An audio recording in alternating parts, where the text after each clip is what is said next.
जब सुने के होई भोजपुरी गाना, बस बजे के चाही गाना। चोरी चोरी बार भी गयो होली है।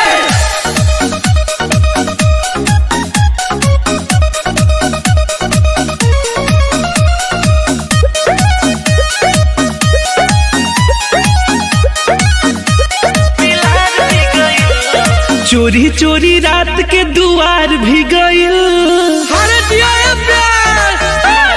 हाँ हाँ चोरी चोरी रात के दुआर भी गइल। भौज के दूधावा बिलहर पी गइल। चोरी चोरी रात के दुआर भी गइल।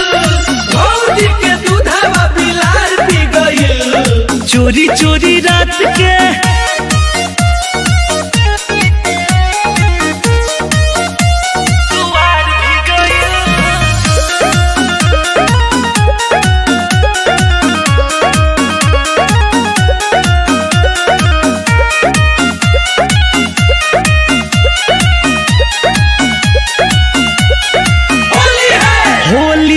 रहे उमंग में अपना संगतिया के संग में खाके सुतल रही भौजी पुआ तो बे अचानक की घटना हुआ।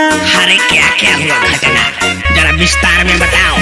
होली के रहे उमंग में अपना संगतिया के संग में खाके सुतल रही भौजी पुआ तबे अचानक की घटना हुआ। छू के जो बनव सियार जी गइल। छू के जो बनव सियार जी गइल।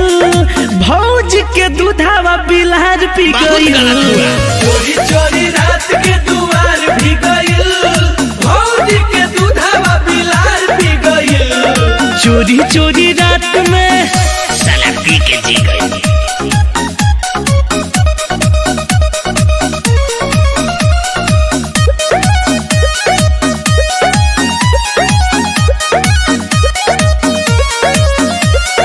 सब घर मरल से छान हो। ढोढ़ी पगोइल ध्यान हो। मोनू रोशन छोटन छाया के सारा रहे ही पलान हो।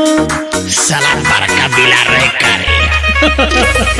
सब घर मरल से छान हो। ढोढ़ी पगोइल ध्यान हो। मोनू रोशन छोटन छाया के सारा रहे ही पलान हो।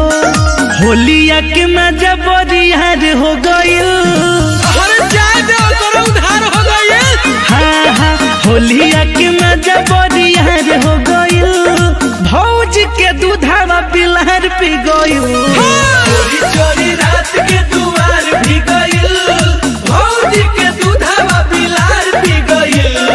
चोरी चोरी रात के अरे जोरे बिलार तुम होली में तड़िए गए।